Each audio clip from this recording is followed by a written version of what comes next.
پناہ مانگتا ہوں میں اللہ کی شیطان مردود سے۔ شروع اللہ کا نام لے کر جو بڑا مہربان نہایت رحم والا ہے۔ اے چادر میں لپٹنے والے اٹھو، اب خبردار کرنے لگو اور اپنے پروردگار کی بڑائی بیان کرو اور اپنے کپڑے پاک رکھو اور شرک کی گندگی سے تو الگ ہی رہو، اور اس نیت سے احسان نہ کرو کہ اس سے زیادہ کے خواہاں ہو، اور اپنے پروردگار کی خاطر صبر کرتے رہو۔ پھر جب سور پھونکا جائے گا تو وہ دن مشکل کا دن ہوگا، یعنی کافروں پر آسان نہ ہوگا۔ مجھے اس شخص سے سمجھ لینے دو جس کو میں نے اکیلا پیدا کیا اور میں نے اس کو بہت سا مال دیا اور ہر وقت حاضر رہنے والے بیٹے دیے اور اس کو ہر طرح کے سامان میں وسعت دی، پھر بھی لالچ رکھتا ہے کہ میں اسے اور زیادہ دوں۔ ایسا ہرگز نہیں ہوگا، یہ ہماری آیتوں کا بڑا مخالف رہا ہے۔ میں اسے ایک بڑی چڑھائی چڑھاؤں گا۔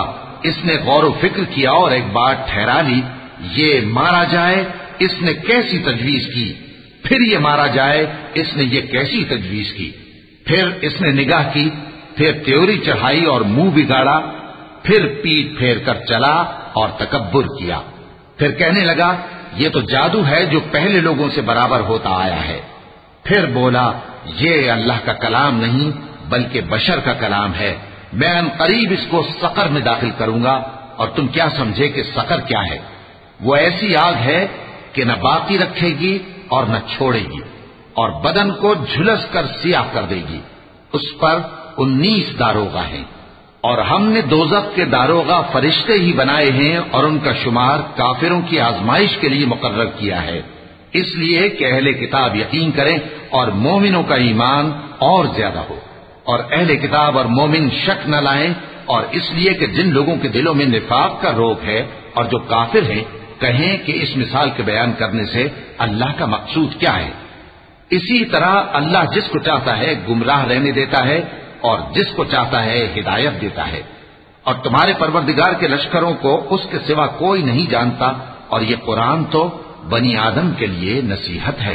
ہاں ہاں، قسم ہے چاند کی اور رات کی جب رخصت ہونے لگے اور صبح کی جب روشن ہو جائے، کہ وہ آگ ایک بہت بڑی آفت ہے، انسان کے لیے ڈر کی چیز، یعنی اس شخص کے لیے جو تم میں سے آگے بڑھنا چاہے یا پیچھے رہنا چاہے۔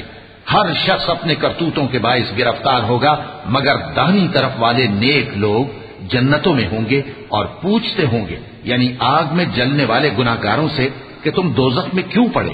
وہ جواب دیں گے کہ ہم نمازیوں میں شامل نہ ہوئے اور نہ ہم فقیروں کو کھانا کھلاتے تھے، اور ہم بحث کرنے والوں کے ساتھ مل کر بحث کرتے تھے، اور روز جزا کو جھٹلاتے تھے، یہاں تک کہ ہمیں موت آ گئی۔ تو سفارش کرنے والوں کی سفارش ان کے حق میں کچھ فائدہ نہ دے گی۔ ان کو کیا ہوا ہے کہ نصیحت سے روگرداں ہو رہے ہیں، گویا گدھے ہیں کہ بلک جاتے ہیں جو شیر سے ڈر کر بھاگ جاتے ہیں۔ اصل یہ ہے کہ ان میں سے ہر شخص یہ چاہتا ہے کہ اس کے پاس کھلی ہوئی کتاب آئے، ایسا ہرگز نہیں ہوگا۔ حقیقت یہ ہے کہ ان کو آخرت کا خوف ہی نہیں۔